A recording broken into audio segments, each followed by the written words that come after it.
Hello students, welcome to my educational platform Anubhav coaching classes. तो कैसे हैं आप लोग? फिलहाल अच्छे होंगे, मस्ती में होंगे, अपनी पढ़ाई को बिंदास तरीके से कर रहे होंगे स्टूडेंट। तो स्टूडेंट, जैसा कि हम जानते हैं कि हमारे छोटे इस चैनल के माध्यम से क्लास 10 12 बच्चों की यूपी बोर्ड की प्रिपरेशन कराई जा रही है, ठीक उसी के लिए मैं लेकर आ चुका हूँ छोटा सा सेशन।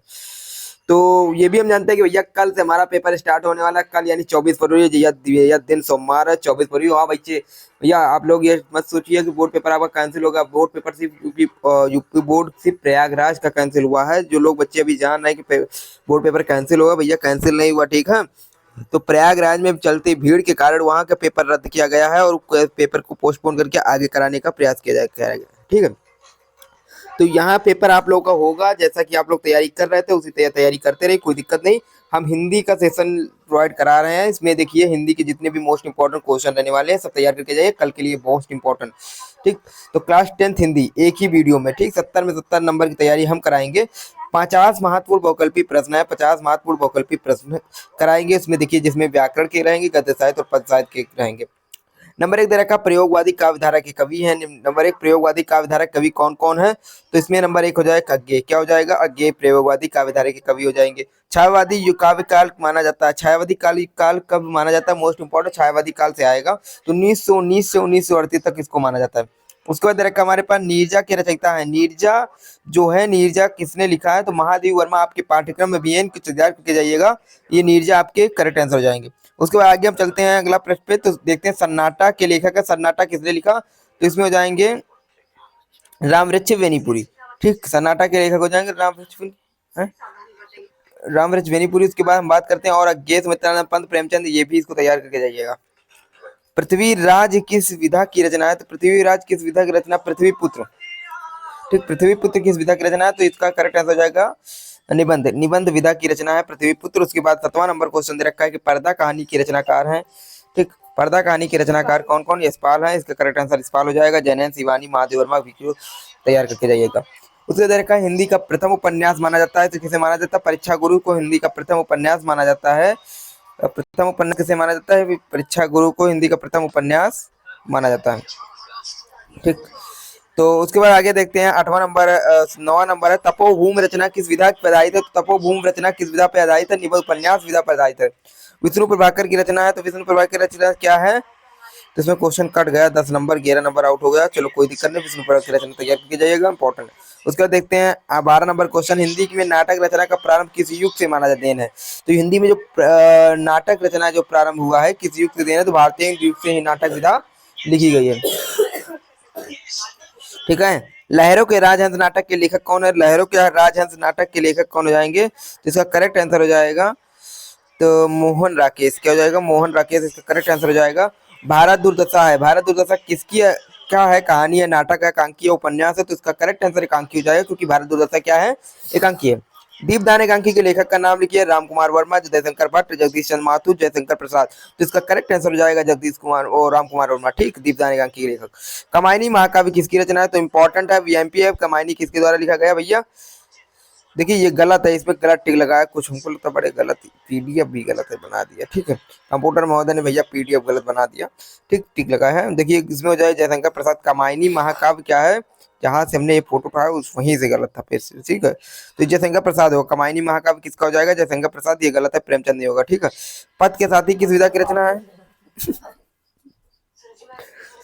ठीक। पैरों में पंख बांधकर किस विधा की रचना है? तो पैरों में पंख बांधकर संस्मरण विधा की रचना है। किस विधा को जाएगी? संस्मरण विधा। पाथी के पथ के साथी रचयिता महादेव वर्मा। आचार्य महावीर प्रसाद द्विवेदी द्वारा संपादित पत्रिका कौन सी है? आचार्य महावीर प्रसाद द्विवेदी द्वारा संपादित जो पत्रिका है वो है सरस्वती पत्रिका है। इसका करेक्ट आंसर सरस्वती पत्रिका हो जाएगा। हाँ, पत्रिका के संपादक का नाम तो मुंशी प्रेमचंद। गीतावली के लिए कवि कौन हुए हैं? तो गीतावली के कवि तुलसीदास। तुलसीदास आपके चैप्टर में है, इनको तैयारी चाहिएगा। 12 क्वेश्चन, ठीक, 12 कृतियां इनकी। उसके बाद दे रखा है खड़ी बोली पिंगल, वो इसके ऊपर किस भाषा में रचनाएं किए गए हैं? रसखान कवि ने किस भाषा में रचनाएं की है? कटा है ये, तो ब्रज भाषा में, ठीक है। भारतीय युग का अन्य नाम क्या है? पुनर्जागरण काल भी भारतीय युग को कहते हैं, वीएमपी है।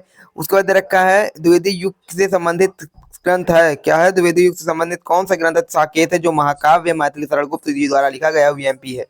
ग्रंथ के कवि का नाम लिखिए। ग्रंथ के कवि है सुमित्रानंदन पंत। इनको तैयार करके जाइएगा। प्रसाद पंत निराला, जब प्रसाद पंत, निराला वर्मा, महादेव वर्मा। ठीक। छायावादी युग के आविर्भाव किस युग के बाद हुआ? तो द्वितीय युग के बाद हुआ। प्रगतिवादी युग कब आरंभ हुआ? और 1936 में। उसका दे रखा है, रचना है तो अनुप्रिया, देख लीजिएगा। करुड़ रस, अब व्याकरण में आ जाते हैं। व्याकरण में क्वेश्चन किस प्रकार के आ सकते हैं, देख लीजिएगा। करुड़ रस का स्थायी भाव क्या है? करुड़ रस का स्थायी भाव शोक हो जाएगा। मुख मयंक मंजू मनोहर पंक्ति में कौन सा अलंकार है? तो उपमा अलंकार हो जाएगा। अलंकार का शाब्दिक अर्थ है, तो अलंकार का शाब्दिक अर्थ आभूषण होता है।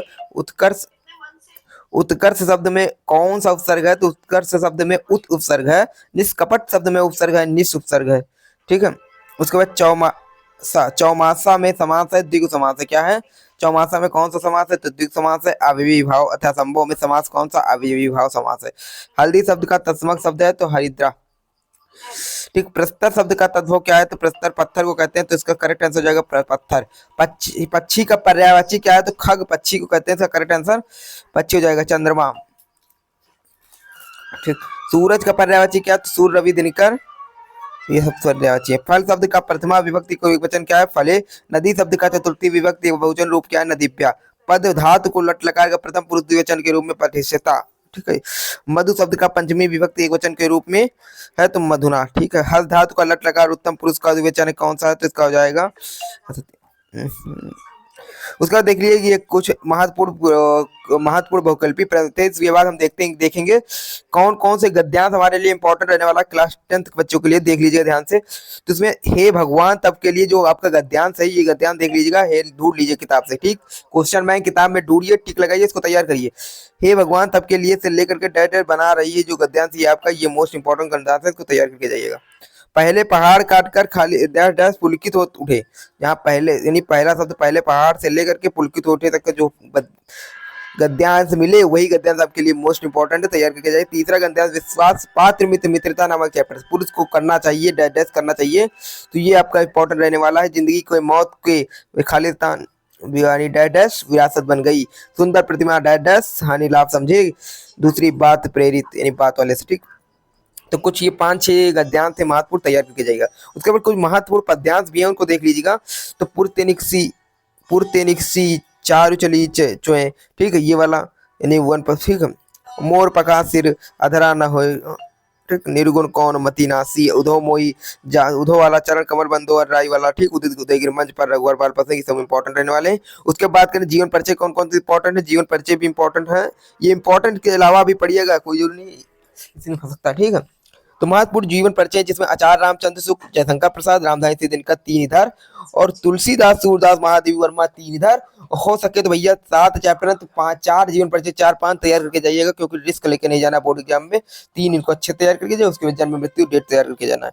उसका महत्वपूर्ण निबंध के बारे में बात करते हैं, कौन सा निबंध आपके लिए मोस्ट इंपॉर्टेंट रहने वाला है? तो उसमें बात करते हैं प्रदूषण की समस्या और समाधान, नारी शिक्षा, विज्ञान वरदान और अभिशाप, देश प्रेम, योग, स्वास्थ्य, जीवन का आधार। ठीक। तो ये इंपॉर्टेंट रहने वाला है, इनको तैयार करके जाना है बोर्ड एग्जाम में। इसके अलावा कहीं से आपके बोर्ड एग्जाम में नहीं आने वाला है। अगर आ भी गया तो आप अच्छे से करके आइए, कोई दिक्कत नहीं होगा। ठीक है। आप क्या अपने क्वेश्चन बैंक से तैयारी करते रहिए और सॉल्व पेपर सॉल्व करते रहिए, कोई दिक्कत होने वाली नहीं है। ठीक। फिर मिलते हैं अगली वीडियो के साथ, अगले सेशन के साथ। जय हिंद, जय भारत। और हाँ, कल ही पेपर है, तो आप जुट जाइए आज से। ठीक है। ठीक। जय हिंद, जय भारत।